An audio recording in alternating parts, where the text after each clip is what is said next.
What's up, everyone? Merry Christmas, Hanukkah, Kwanzaa, and Happy Festivus for the rest of us. This is Mongols, and I am Mike Sparks. This is likely our last show of 2024, and we are going out with a bang. First up, Goalkeeper of the Year Eric Dick stops by to talk all about the offseason and what he's been grateful for. After that, we're going to break down all of the Riveter and Riverhound signings, as well as talk about the men's 2025 schedule. What? Already? I know. It's going to be fun. As always, you can find us on all the social platforms, including YouTube, TikTok, Blue Sky, Instagram, Twitter, etc. And we always appreciate a like and subscribe wherever you're getting this. You can email thoughts and questions to mongols3@gmail.com. And with that, on with the show.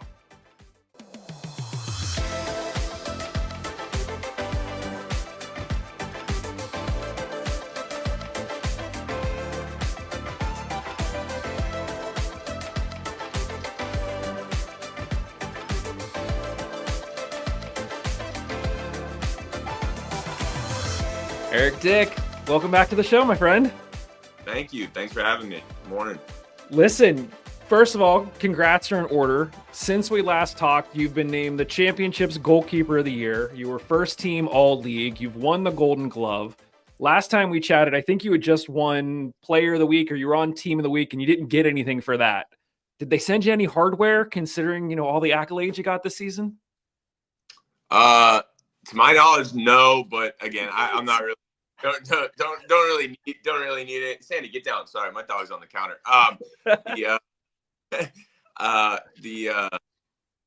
Any award that comes to me, and has my name on it, you gotta etch 20 plus more names on it, because we had a great team, and I couldn't be out there with any of those other guys that were doing honestly the hard work. So if there is anything that comes my way, everyone else is just as deserving, if not more. So I have no idea, but as of right now, no, and I'm totally fine with that. It was an honor to receive those, but again, all credit goes to my team.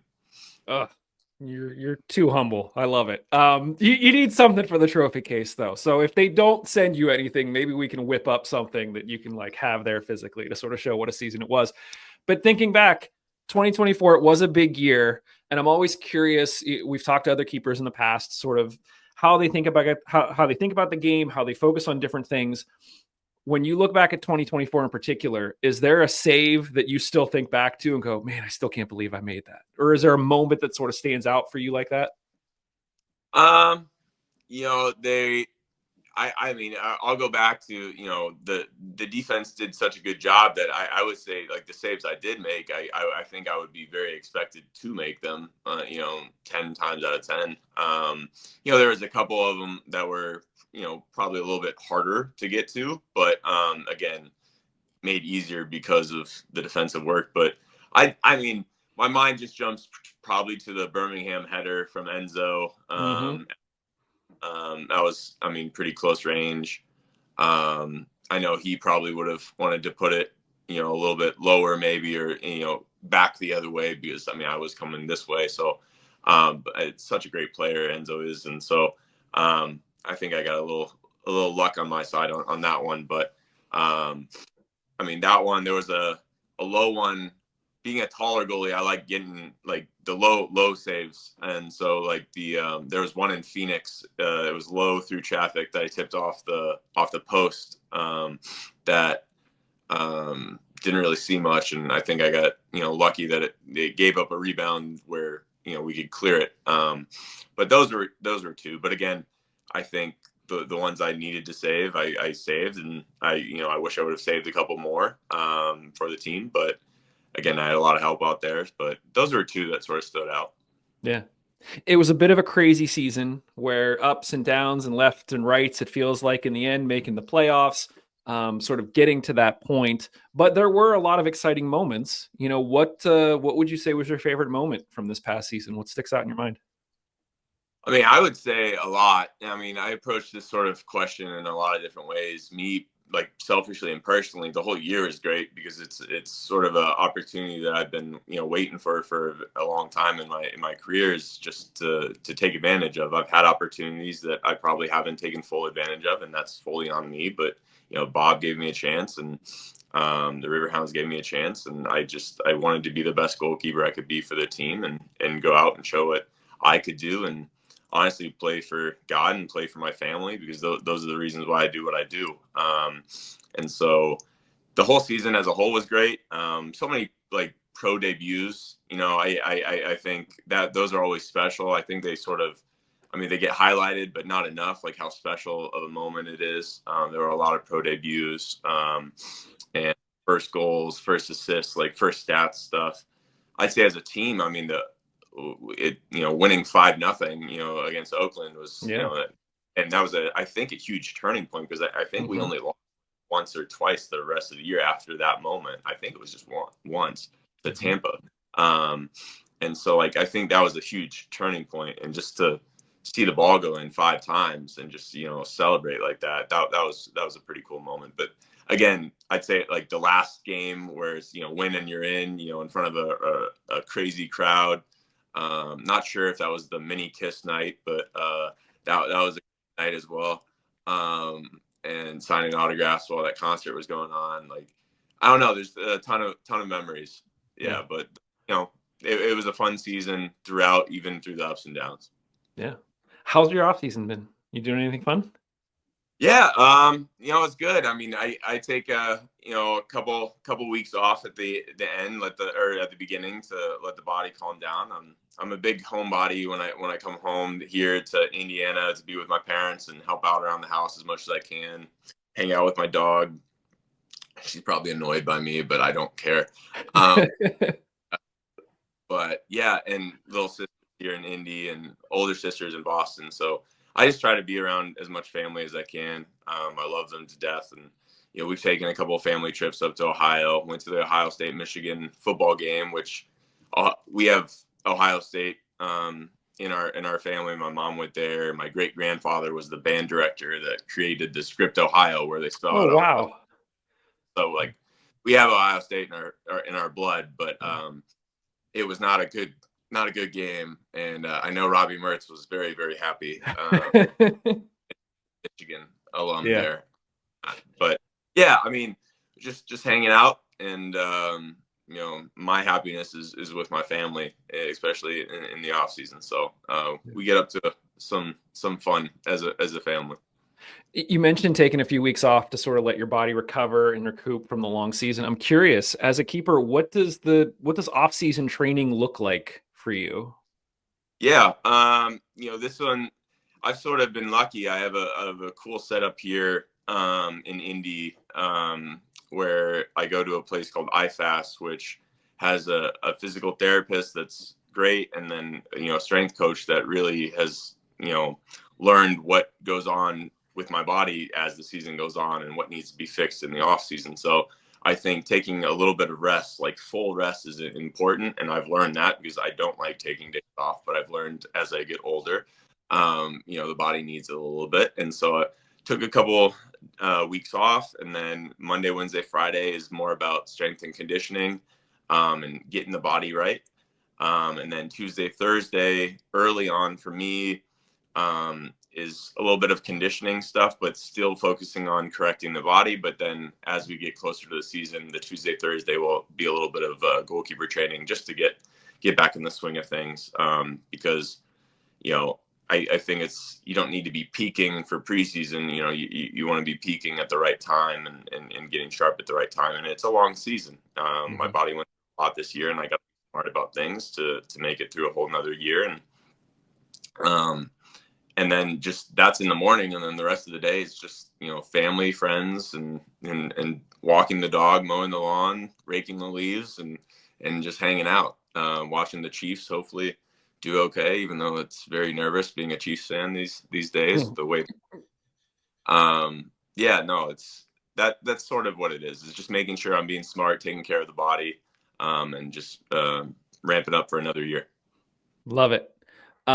We are thrilled that you're going to be back for another year in Pittsburgh. This is sort of a rarity for us fans. We typically have keepers that come in, win a bunch of stuff, and then they're off. And we're like, Eric's actually coming back. This is great. So I'm just curious, looking ahead to 2025, what are you most looking forward to coming back to Pittsburgh? And just what's your mind space there?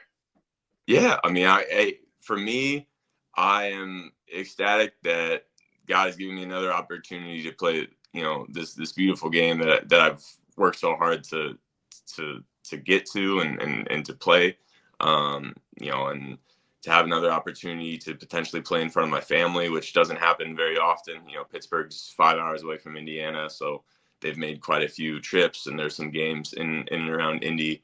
I'm excited to see a good core return, and excited to see who gets added to it. I can't not mention the amazing fans that sell out Highmark every single game, and that we get to bond with after the games. I think that's one of the coolest things that I've ever been a part of, is just being able to meet everybody after the games, and just putting together a good year. I think last year was some good, some bad. Obviously, we didn't win a trophy or anything, and I think that's the goal every single year. So for me, it's just another opportunity to play the game, and I'm very thankful for that.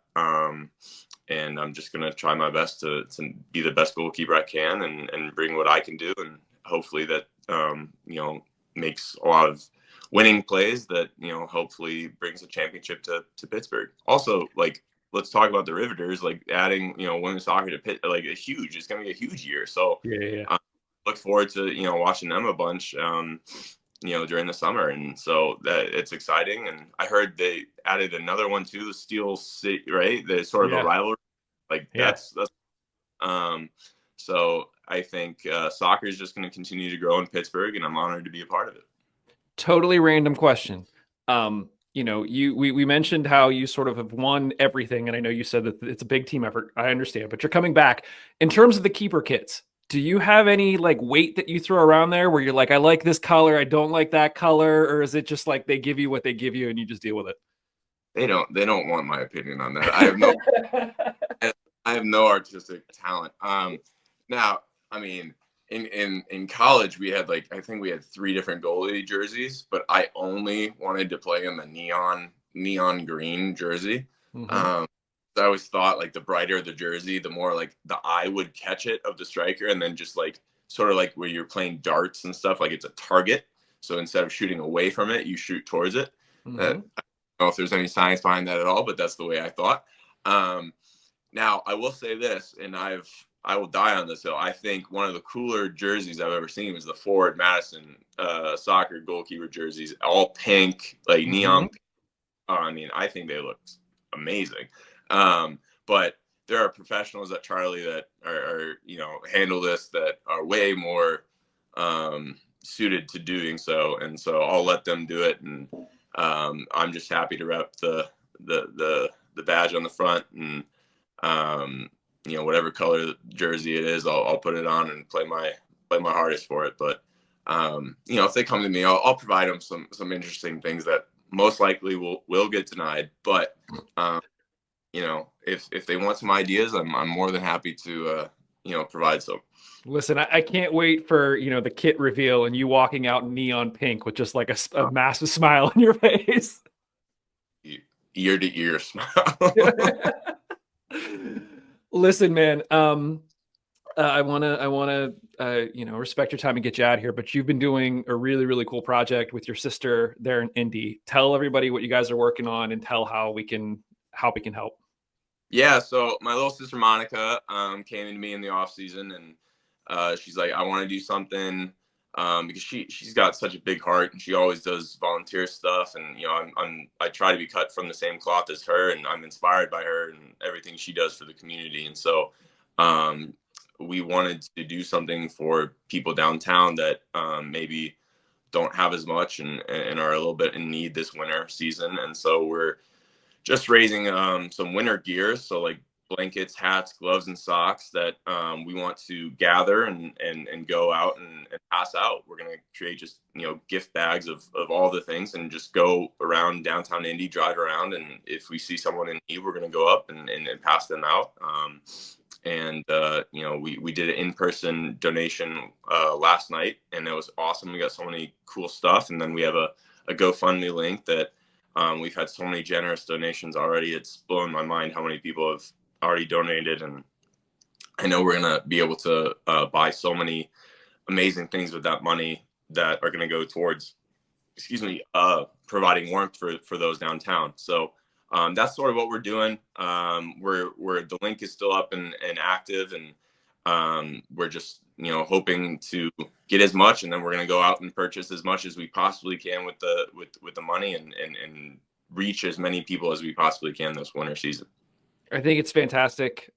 Massive kudos to you and your sister. We're going to make sure that we put the GoFundMe link in the description of the show. And also we will make sure that we share it out on social. So everybody listening, make sure that you go and donate and help, Eric and his sister in this effort, because it's fantastic. Even though it's Indy, it's not Pittsburgh, but like you're doing good in your local community. And that's really what matters. So, sure. And if I may, I might add too, this is sort of thing, even if you're not here and you can't give anything on the link, like, there are organizations in every city that do stuff like this. And so it is amazing when you sort of go outside in the garage and you look at like what extra stuff you have and what you haven't worn in a long time. So I just encourage, if you can, go out and see if you have any extra stuff. And, there are people that, really don't have as much things. And, I think everybody deserves warmth, especially in a cold time. And it provides a little bit of hope and provides them a little bit of oomph to get through the day and know that someone out there is thinking of them too. So, even if you're in Pittsburgh or wherever, like, there are organizations to look at that might be able to accept in-person donations too, because we're in Indy, but I know this is a US thing as well. Yeah, for sure. Eric, listen, man, really appreciate everything you do both on and off the field. Have a great Christmas and holiday season with your family. We cannot wait to see you back at Highmark in 2025, man. Thanks so much. Merry Christmas. Happy holidays to everybody. And thanks for having me on here. Joining me now is Liz and Drew, aka Mondo. Welcome, you two. Happy holidays. Liz, are you guys all ready for everything to happen this week? I need to wrap. I need to wrap the gifts. It's weird because we don't have as many kids in like the family anymore. So, and we both come from very large families. So the rule is always like, once you turn 18, you're out of the general gift giving list because it's pure chaos. And so as that slowly started to happen, I was like, oh, there's less to buy. And I always think like, I won't have any problems. And then the 23rd shows up. I'm like, oh no, I've done nothing. So I'm back at that. Oh no, I've done nothing. I need to wrap. You have a few days. You'll be okay. Drew, are you ready? Yeah. I've got my nephew's gifts all set.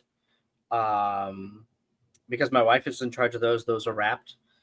My wife's gifts are not wrapped because I'm in charge of that. So they're all literally behind this wall right here. Nice.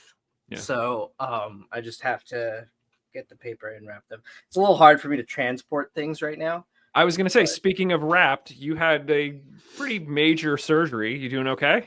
Yeah, I'm great.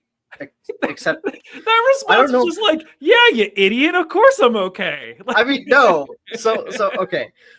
So far, every time I get surgery, there is actually snow in Pittsburgh because why not? Why not choose? So the first time I did it was back in 2009, and everybody remembers the December. There was like a big snow in December that year, and then January of the next year we had snowmageddon. Then this year we just had like a winter weather advisory, and it's been like snowing on and off all day. And I'm like, oh, so this is what I have to do. I have to just get foot surgery every year. I want snow, and I'll actually have a decent amount of snow on the ground. Yeah, just let me know when you're doing this in the future, and I'll get ski passes that year because then we'll know that we're okay. Yeah. Apparently, that's the key.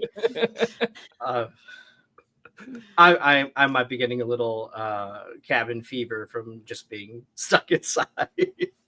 That's totally justifiable. But glad that you're on the mend. Yeah. Speaking of snow, Mike, this is really random. I do want to know if you're done with Christmas, but also with the lighter, like the warmer winters, do you have more bear concerns? Because like you had to trap a bear at your house one time. Yeah. Is that potential bear visitor season longer for you? So I'm purely speculating here, But what I have heard is that, yes, that can be a problem, because if it's not cold enough for long enough, then basically the bears will come out of hibernation early and they will be hungry. And so like you still have like food scarcity because a lot of stuff hasn't started growing yet. And so Right. it just becomes an issue of them getting into things. It's a similar issue with like the bees that we've had in the past, where as soon as it starts getting warm, the bees want to come out. But if there aren't any flowers or any plants that are flowering, they don't have anything no. to eat. So then you're stuck and you have to like feed them to keep them going. So yeah, Mother Nature, global warming. We should try to fix this. We should totally try to fix this. I'll add that to our list of things to planting do. flowers Thank inside, you. like, and stick Yeah. them all outside early. Yeah. Yep.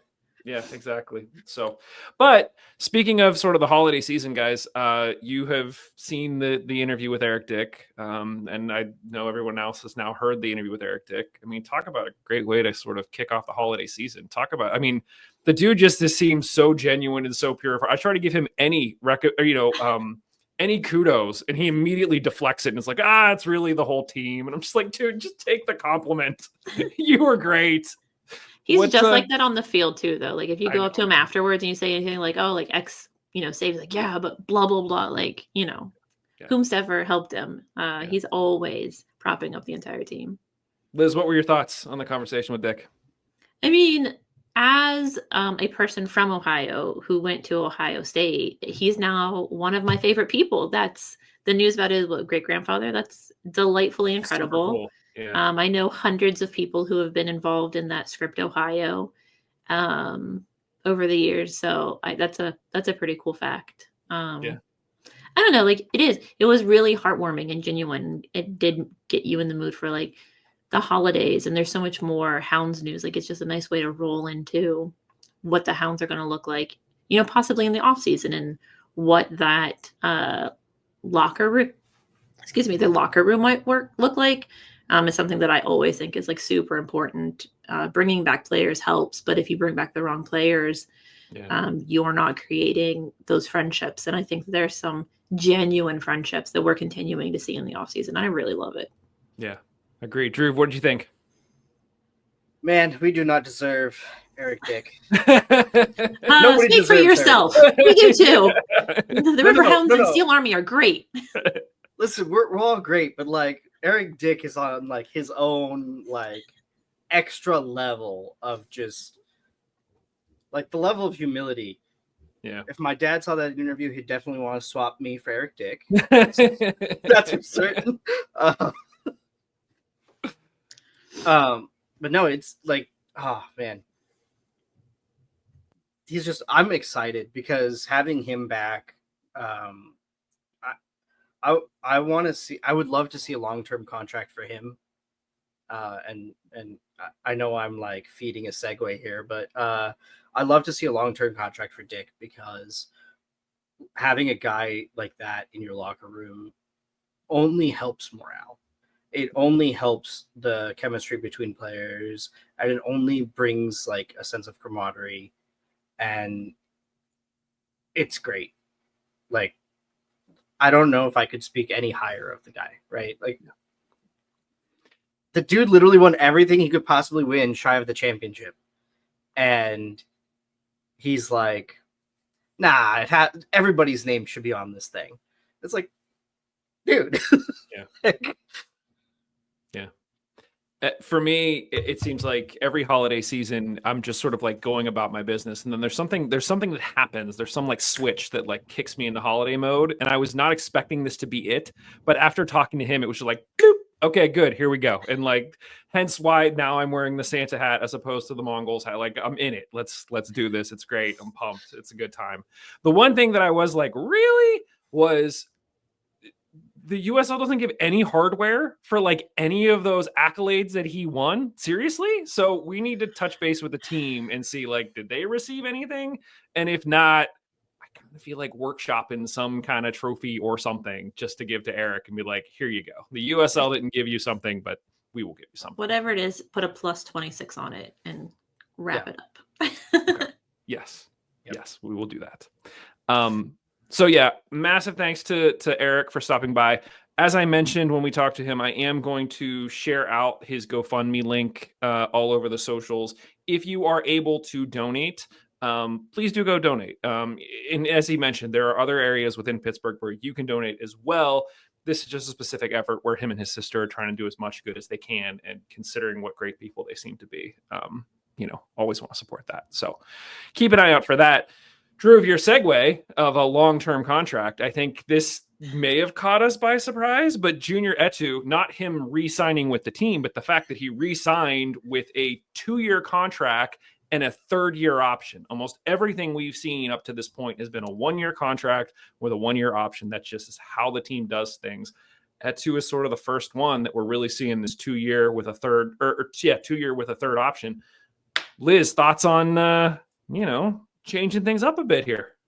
I mean, huge positive for a number of reasons. One, I think that this speaks to how well that the players' union is working and how much more difficult it is to get players signed and to get people that you want, and that you have to now make an investment in an individual for multiple years, I think is incredible. And it changes the way that you treat a team. It's not your year isn't a throwaway year. It's like, well, if it's bad, we'll start from scratch. Like, you have to invest. And listen, I get it. Owning a team is an investment. Paying for players, paying for a stadium is an investment. But I think this is a different kind of personal investment and like long-term investment that really brings me a lot of joy. And I think could make a lot of difference in how we see, teams develop, right? So, and if you go, we'll go into next year potentially knowing we will have players, or we could make money from players for selling them because we're not just giving up stuff. So this changes a number of dynamics for me that I think are really important for USL growth. And I mean, obviously we like to see consistency. So huge bonuses to me, all of it. Yeah. Drew, how you feel? Pretty much the same. I think from a player aspect, it also adds a lot of consistency and comfort to a player knowing, hey, unless somebody comes knocking for me for a big price, unless I want away, or unless the team and I agree, I know where I'm going to be for not just 1 year, because that's not enough time to do anything. This allows players to set roots. This allows players to relax, really, one less thing to worry about when, oh yeah, for the next 2 years, I got to stay in Pittsburgh. I don't have to worry about where am I living next year? Will I have a team next year? Will I be playing next year? No. Hey, I've got a team for 3 years. Cool. Yeah. Mike, I'd be interested in your thoughts on how this might affect the players' families, because we're seeing families be part of this equation too. Oh no, I think it's fantastic, because we've talked to a number of the players and they talk about how important it is. You see how many of them are getting married. You see how many of them are setting down roots or having children, and to have some level of confidence that you're going to be here beyond the next 6 months, 8 months, whatever it may be, allows you actually plan your life and make Pittsburgh your home, as opposed to just some stop on the journey that you're like, well, I remember, and we'll see if Osimanu is back or not, but talking to him about playing through all of the different leagues in the USL, League 2, League 1, the championship, and him saying that he's played with players where when they get to the end of the season, they're not even necessarily playing as hard for the team, because they already know that there's a good chance that they're going to be somewhere else next year anyway. And, whether they go up, down, make the playoffs or not, they just don't care. And I think if you have guys that are here on longer term contracts, there's more of a commitment to the club, to the organization. You want to see it succeed year on year, that you might give a little bit extra, as opposed to if you feel like you're just some throwaway commodity. So no, I think the family thing is huge, because we might start seeing a dynamic of how do these guys play when they're actually comfortable here, as opposed to, not knowing where they're going to be and having that extra weight on their shoulders. So I think it's Those great. are good points. I hope it's just the start of more, and we see more of it.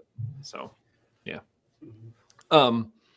So that's awesome. Etu's back. We have a sort of an attacking piece that we can look forward to, which is great. One other thing that I just heard about today, and I apologize, I didn't give you guys a heads up on this before we talk about the Riveters. Apparently, Station Square is filing for bankruptcy. Have you seen this? Yeah. Yeah, I've been So following that for a little bit. yeah, so like, do we have any thoughts or ideas about how this could potentially impact the Hounds, or is there potentially an opportunity for the Hounds? I mean, my conspiracy theory is that Tuffy is the person who bought the Wabash Piers. Mm-hmm. So if he already bought the piers and is obviously going to connect them again and make a food court that you could watch the game from, I mean, why wouldn't you then expand so that you have a hotel where people could stay? If he needs more like city space, he could.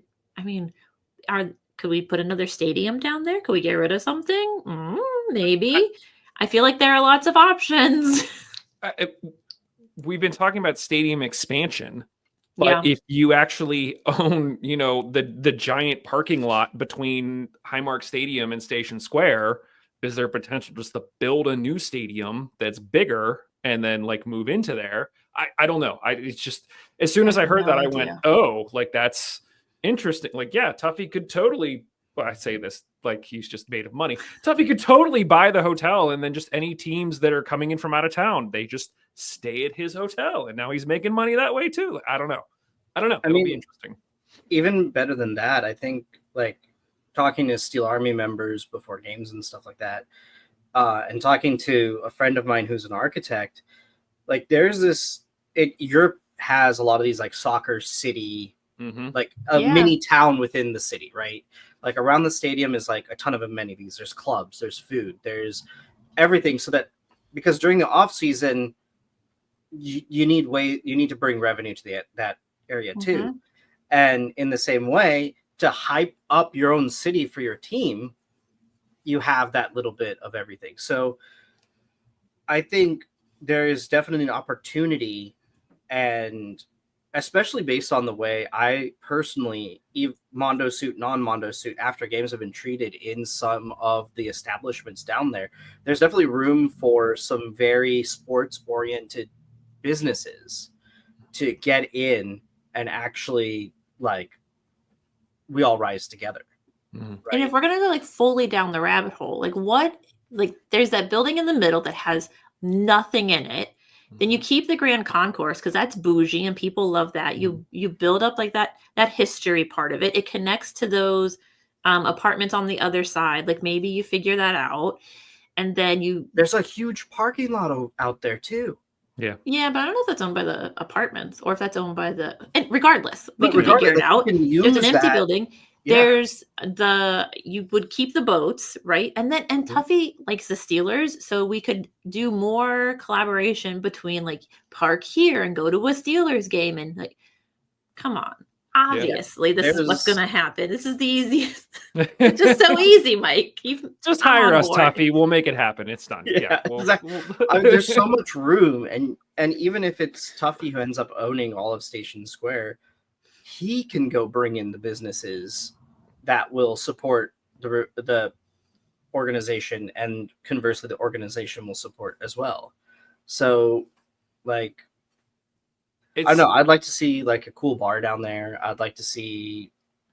I think the area has a ton of potential. I think that I think it's difficult because it's disconnected from the rest of Station Square or from the rest of Carson. So you have to make it its own thing. It used to be like where those apartments are, those were a bunch of nightclubs. So you had people who were familiar with that. And then the mall was a small mall, but it was like, it was really local businesses, which was very cool. And people were down for it. Now you've lost a ton of that. And it was, I think, going to be a UPMC training facility, but that was right before COVID. And then I think they've completely backed out of that deal or gotten out of the deal, whatever it is. I don't think they're part of that deal anymore. So, but you have, like, I mean, whatever it is, someone's going to have to come in with a plan and the willingness to like take incremental steps, because it's a huge project. Luckily, it's not derelict yet, as far as I know. Yeah. I mean, there might be problems, but it seems like Hard Rock was operating up until this year. Buca de Beppo was this year. Joe's Crab Shack was last year. Bar Louie or whatever the Blazes was over there at that time. It was co-working office space, ? I mean, people downtown are getting rid of their office buildings and maybe they want some co-working space. You're connected to the T. Or a smaller building even. Like maybe they can't No. afford some of the bigger buildings downtown. Yeah. The other thing is I think of all the businesses that left, 2 fully went out of business essentially. Yeah. Because Buca de Beppo is like gone. I think so is Joe's Crab Shack, right? I think so. I think in terms of opportunity, what could be interesting, at least in my mind, is I think whenever they originally put Highmark Stadium there was probably the thought that traffic to Station Square could potentially drive interest in Highmark. Yeah. And I think now you have the opportunity to actually flip it, where interest in Highmark could drive traffic to Station Square, depending upon what goes in there. And so to your point, building out a complex that supports more things around the game day experience or around concerts. They like to have concerts Right. at Highmark during the summer. They can't have them there in the winter. So, okay, let's have a concert facility. So now maybe, Jeff is juggling multiple things where you have a concert and a Hounds game and a Riveters game each week or whatever it may be, because he has the facility to do it. And it's like a whole Jeff, I am so sorry that you've just been volunteered for this. That sounds literally horrifying and like a lot of work. Maybe negotiate to have some help. He could do it. Like, maybe get an let's just assistant. sign him up to do this every week. Wow. Well, the other What thing a is bold there's- statement. I mean, but you could fit all that in at Highmark, and bonus, you could even, with the rebuild coming up, if you could say use one of the buildings in Station Square to house all of your offices, Yeah. then all of a sudden you can do way more with the building associated with the stadium itself. There's a potential to do like is in the North Shore and build like a small concert venue. Yeah. And like an indoor concert venue, or have that as part of the larger Highmark Stadium. I just hope this, goes the way of progress and not the way of the Pittsburgh Mills, because that just like That was straight up Yeah. died. And like Pittsburgh Mills theoretically should have worked. There's nothing else really out there, and somehow it still just epically failed. So I'm so interested to see what's going to happen. And whomsoever bought those piers, like, are they going to, like, now someone, even if it's not the same person, like if you have 2 developers or 2 people who are like, oh, I have a vision, like genuine opportunity to like work together in really unique ways. So I'm down Exciting for weird too. Let's go. Exciting stuff. So I guess back to our regularly scheduled programming after I Yeah. took us on that tangent. So guys, the Riveters added 3 more players since we last talked. So they added midfielder Tannen Nelson from Cornell, defender Bella Vozar from American University. She's an RDA alum, and wingback Lucia Wells from Pitt, the first Pitt signee, who is also an RDA alum.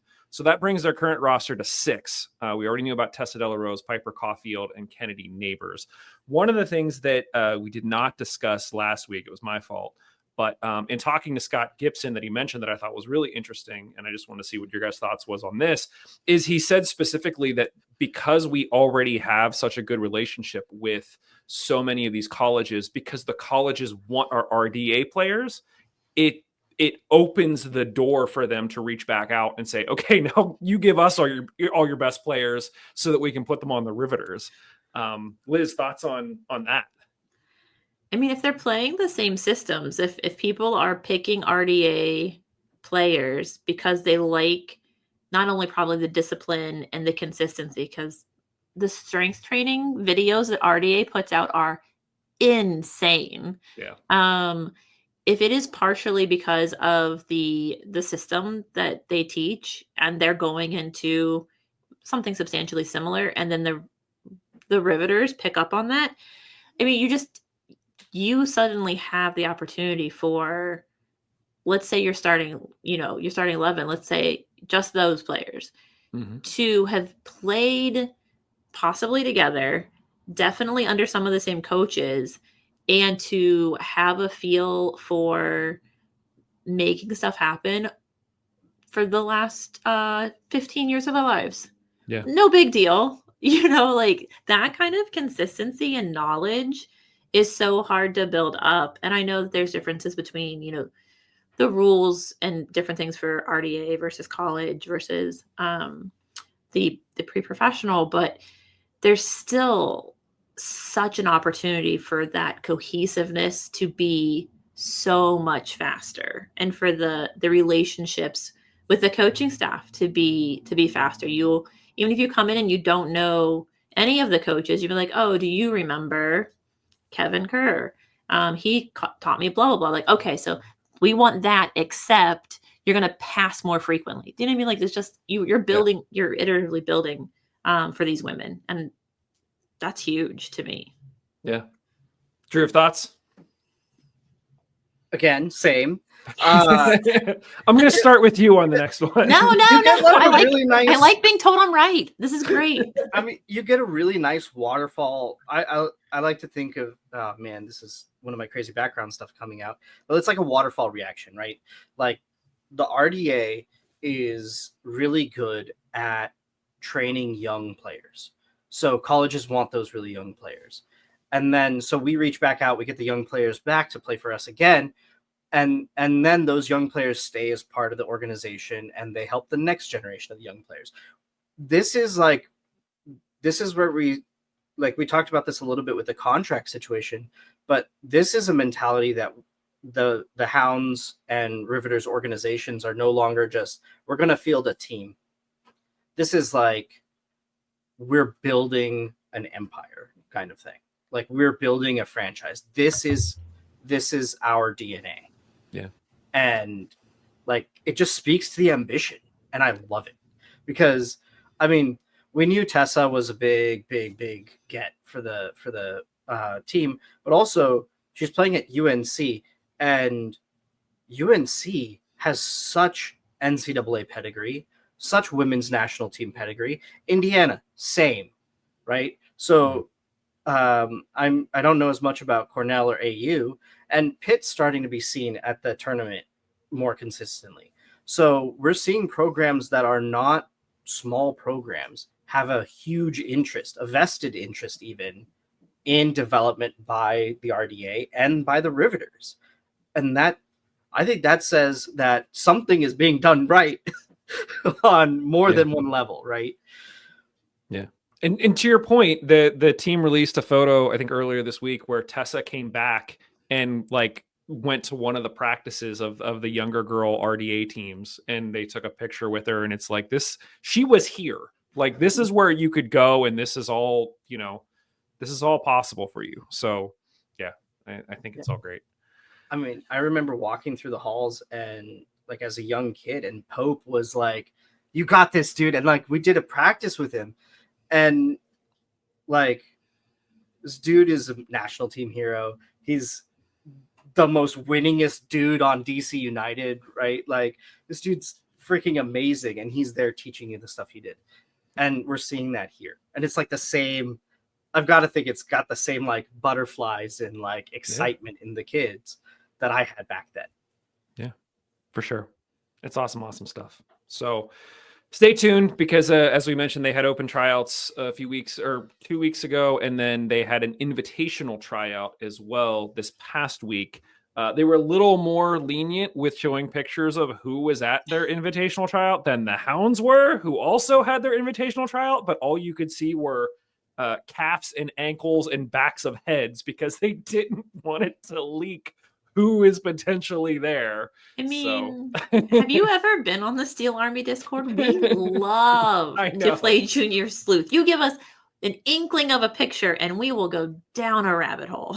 I was surprised that I did not hear anything. So, little inside baseball. I have had calls with people in the front office that will realize that they have a whiteboard behind them full of scribbled notes, and they'll go, oh, hold on, let me move, because they know you guys are sleuths. And I did the entire call with Scott Gibson, and I could see the whiteboard behind him, but I was like, I can't make anything out. I don't think anyone else can make anything out. I'm not going to say anything, but I would not put it past somebody to really zoom in and you're in so much trouble if we figure out anything. I know. I know. I'm sorry. The call's coming from inside the house.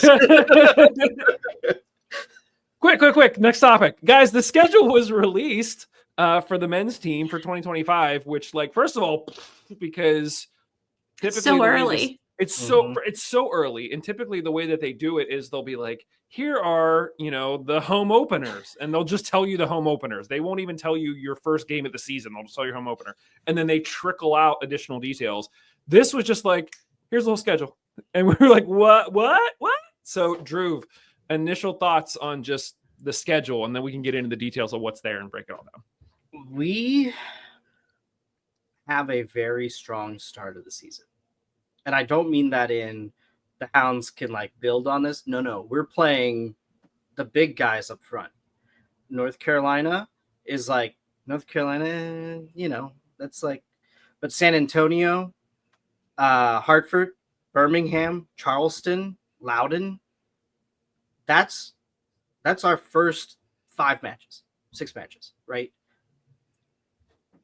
These are all teams except for San Antonio that we need to take points from. Yeah. And that this goes back to the data talk that we had earlier. There is no room for error in the beginning of this season.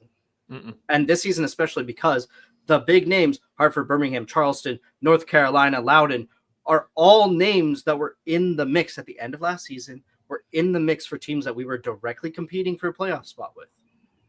These are the games that we have to win. Yeah. And I'm not even saying like, for point, we just have to beat these teams. Yeah. But we draw at the beginning of the season. I know we can't afford that this year. This is not the year to draw. If we have ambition at all, it cannot be to draw. Yeah, there's no warm-up period. Liz, thoughts on the schedule release before we get into the details of it? The summer gets kind of congested. So the older I get, the more adult responsibilities I get. Having a week on, week off means that like I can do a house project. I can make sure that my grass is cut. These weird mundane things that I never worried about when I started watching soccer. And I'm like, man, we got like 2 weeks on, 3 weeks off. So and then, when the Riveters play, so is that just going to mean a summer of, I don't know. The thing is, I need generational wealth so I can pay someone else to do the mundane things, because I got a lot of soccer to watch, guys. So when Tuffy hires us to rework Station Square, then I'm not cheap. I don't come cheap. So, I mean, to your point there, Liz, from June 21st to August 16th, we will play 10 games. 8 of those are at home. Yeah. So we will have 4 weeks that are back to back to back to back, 2 weeks away, and then 4 more weeks that are back to back to back to back.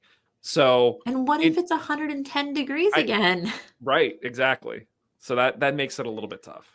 And also, of all of those games that are home, one is in the Jägermeister Cup against a lower league team. You could call that a throwaway. And then one is against a team in the West. You could call that a throwaway. The rest, 2 are against West teams. So you could maybe call them throwaways, but they're good Western teams because it's New Mexico and OC. Yep. So it's like, yep. Those are all. You guys keep calling that Jägermeister game a throwaway. I've heard it from multiple people. You're really testing the fates early this season. So the only reason I'm calling the Jägermeister games a throwaway is because it is a inter-season cup competition. That's the only reason I call it a throwaway. So if we're thinking about the games that we can rest our starter, like most likely be able to rest our starters, most likely be able to see some rotation, some younger players come out, it would be those games. I'm thinking of it from a very European football standpoint rather than U.S. soccer standpoint, because that's what you typically see in your FA Cups and your Carabao Cups and your, I mean, I know that's what's going to happen. Mike, how do you feel about people saying that, like, it's fine, we're just going to win that game? Yeah, I don't. We've seen how Lily might approach some of these games in the past from the US Open Cup. And it has not been taking them necessarily seriously, aside from the year where, we beat Columbus and we beat New England, and that was freaking amazing. So I think I would almost prefer that we put some more energy into that because, it'd be great to win some hardware. And it feels like a World Cup style tournament like this mid-season where you're kind of firing on all cylinders and you may not be completely burned out yet, especially since these round robin games are basically part of the season. We're not adding more games to the schedule. Yeah. We have the potential to do really well in this and then maybe put ourselves in a position where we could actually win it prior to the playoffs or anything else like that taking priority. So I don't know. Look, Westchester is going to be coming to us. So you have to imagine as a League One team coming to a championship stadium, they're going to be up for it. They're going to want to prove something. So I don't know if we can necessarily take it lightly, but I hope that the team does not treat them as throwaway. I understand why fans may think that way, but I also think that could be folly because this is a chance for them to punch up and they want to be the ones to win the group and move forward. So even though they're brand new teams. So yeah. That'll certainly be interesting. Yeah. Mm-hmm. So the details, basically the schedule is 34 games. But as I just mentioned, those 34 games include the group round games for the Jägermeister Cup. So really it's like a 30-game regular season plus 4 Jägermeister Cup games. We now know our group for the Jägermeister Cup is 6 teams, but we only play 4 of them. So really there's only one team that we're not playing because we're one of the 6. So we'll be away at Detroit, home against Rhode Island, home against Westchester, and we get to go to Portland Hearts of Pine, which is just magical. I cannot wait to sort of see their stadium and them being a new team. That just sounds like it's going to be a lot of fun. So that's how that's all going to work. Our first game, Drew, as you said, will be away at North Carolina on March 8th. First home game will be March 22nd against Hartford Athletic. So get your tailgating gear ready. Friday, July 4th. July 4th game is back. It's home against New Mexico. So it'll be the Battle of Black and Gold. Fireworks afterwards. Thank goodness. How many years has it been now that we haven't had a July 4th game? It feels like too many. I think it died with COVID. Oh, so I know. Too many. I mean, between COVID and TV deals, they're like, listen, we have like regular scheduled shows, and we're like, who cares? Yeah, nobody cares about regular scheduled television. They can watch all that stuff whenever they want, anyways. Humbug! It's July 4th. Give me a game. Exactly. Actually, I kind of want to drag us back to the Jägermeister Cup. Okay. Because this is a really intriguing competition. Because I just wanted to look it up really quick. So you have a possibility to earn 0, 1, 2, or 3 points every game, which is unusual because they're using hockey rules. If there is a tie at the end of regulation, that will result in a penalty shootout. Mm-hmm. The winner gets 2 points, loser gets 1. Oh, I didn't know that's how it was structured. Okay. Yeah, I didn't either. I just found this out. Like literally as we were speaking, which is actually that changes everything and makes things very interesting. So there is a very good chance we in Pittsburgh will see a lot of penalty kicks. So wait, hold on. If you win straight up, you get 3 points. Mm-hmm. But if you win in a shootout, you get 2. Yep. And if you lose in a shootout, you get 1. Yep. And so that takes care of the draw. If you lose, you get 0. Yep. Wow. Interesting. Yeah. So that changes a lot of how, like, a lot of the tactics, I would think, because if you don't have a lead and you're not holding a lead, you're definitely not gonna, in the last like 10 minutes, you're definitely gonna, if you have the lead, you're gonna hold on to it. You're not gonna do anything to cost you a lead or a draw at that point. Yeah, because the worst you collect 1 point. Yeah. Huh. Interesting. With the possibility of 2 with PKs. Yeah. So that's, and then I think it's the top of every group goes ahead, right? Yes. And then there's 2 wild cards, which I didn't see how they determine who the wild cards would be. I would assume it would be something like most points goals outside. Oh, most goals. Oh, most goals. Okay. They really want to push scoring in this, don't they? I have to learn so many new things. Well, I think that's for this, and I hate it. It took me is, years to learn what I already know. well, I think actually most goals is a great way to counter the let's just keep it tied till the end of regulation. Because so it's now, the best way to counter Bob Lilly, is what you're saying. Yeah, basically. Because now it's like, okay, you can take your draw and win in a shootout, but if you scrape, you know, all 4 of your games as 0-0 draws, somebody else in the team is going, not you, or in the group is going, not you, and you're not likely to take the wild card at that point. So you might be like second best. You might look like, oh, we could get but if you don't score goals, you're not going. Wow. Yeah. We will see. I think there's going to be a lot of teams that are going to kind of be like feeling this out this season. You'll get a few of them that will actually like play the game and like think strategically about how they want to approach these things. And then I think second, third year, you'll have other teams that'll have figured it out. I mean, it could be just crazy fun times, like pure and utter chaos. Yeah. Can I say one more thing about 4th of July? Yeah. It's a Friday, so please make sure you have your Hawaiian shirts ready as well. It is the epitome of the perfect game for the Pittsburgh Riverhounds. Friday, Hawaiian shirts. You get to lay on the field and watch fireworks. I'm going to bring a ton of glow sticks. It's going to be great. It'll be interesting too. Well, we'll see. I believe that the W League is basically May through early July, if they're still playing.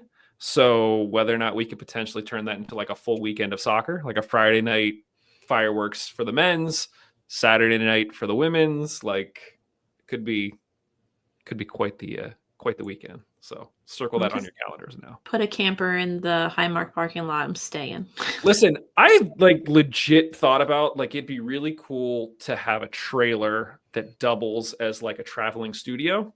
That we could literally like roll up to Highmark and like immediately after the game, we could jump in the trailer and like start filming some stuff or like grab some players and do interviews and like you would know it was a trailer. They have like fold down teardrops now. This is totally doable. I know, but I'm like, this could be a lot of fun if we could make this happen. So yeah, just sleep there overnight and then get ready for the next day.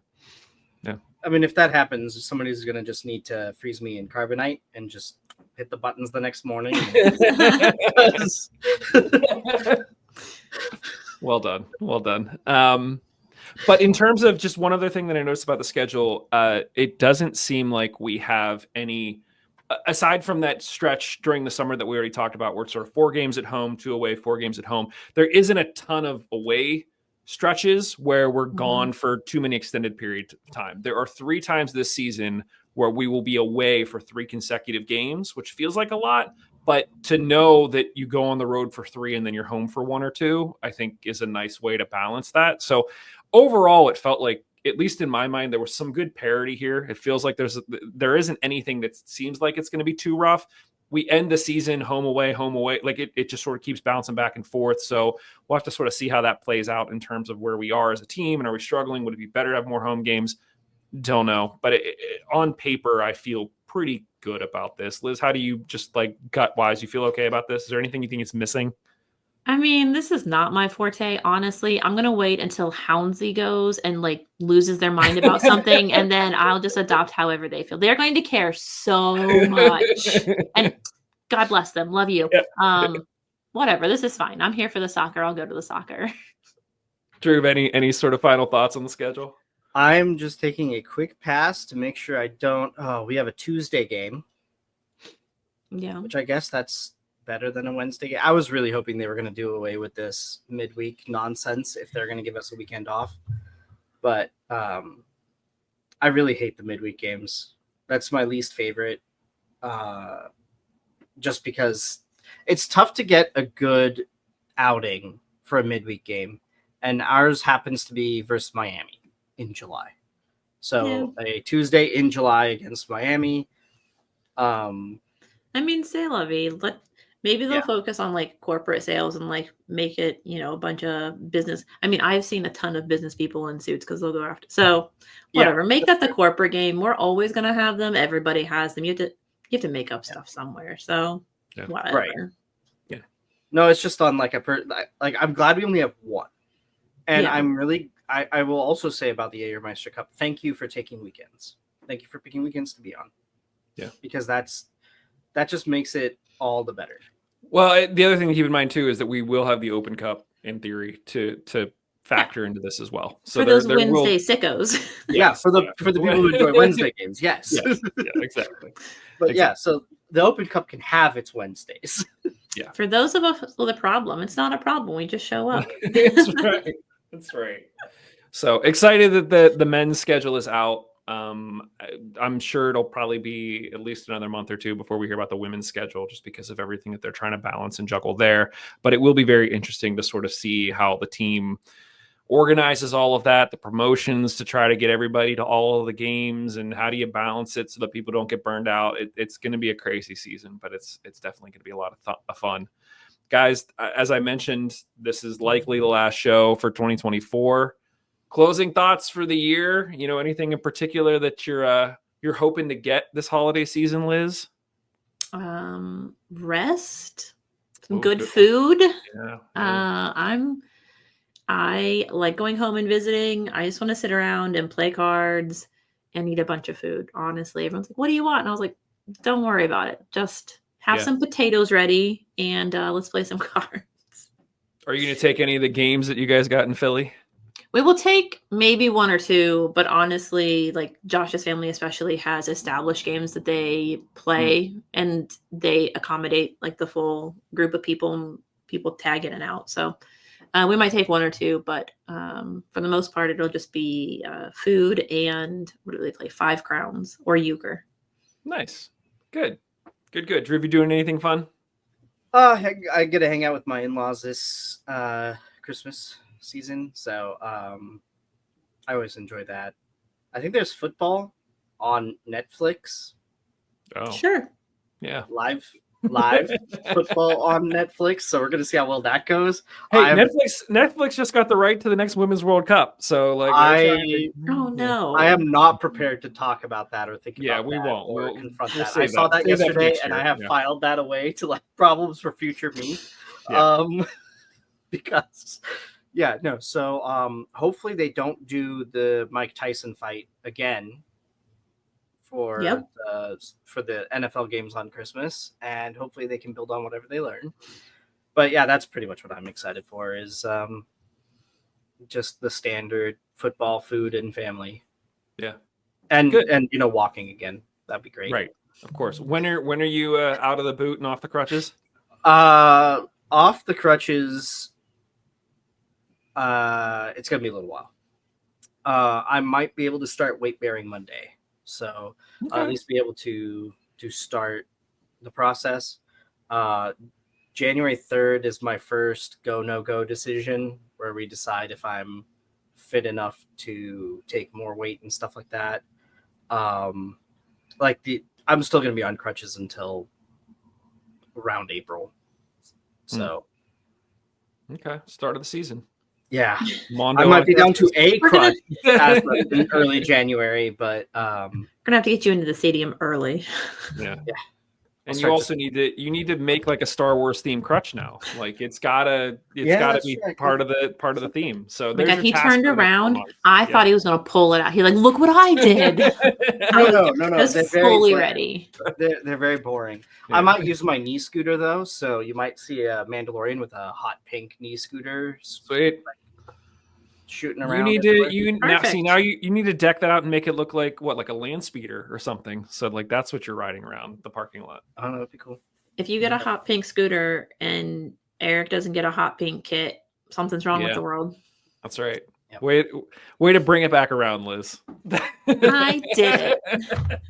Oh, that's on our wish list. Hot pink keeper's kit. Hot pink keeper kit. Yeah, for Eric. Yes. I mean, that would sell for sure. That would absolutely. I'm legit gonna send an email after the show and just be like, "Hey, in case you didn't hear this, my preseason survey. You need a hot pink keeper kit. That's right. You didn't ask for it, survey. Here you go. Oh, I send those all of the time. Here you go, Ben. Yeah. No, that is something I'm excited. Riverhounds, please give us the kit, maybe a hint at the kits between Christmas and New Year's. Oh. like a All hint. right. You don't have to give us the whole thing, just a hint. Listen, we got the schedule early. I don't see Yeah. why. I'm sure that it's already lined up. So maybe. But yeah. Mhm. That, I believe, is the show. Thank you, everyone, for watching, listening all season long. Hopefully, everyone has a safe and fun holiday season. We will be back in, well, I don't know, what's the first Sunday in January? We will be back ostensibly talking to somebody else, either a player or somebody from the front office, and talking more about this team and all of the news that's going on. Maybe we'll talk about the women's, next World Cup on Netflix. I don't know. We'll see. But thank you again, everyone. We really, really appreciate it. I cannot say it enough. Thank you. Have a fantastic holiday season, and we will be back with more Hounds and Riveters content for you very, very soon. Bye, guys. This is the way.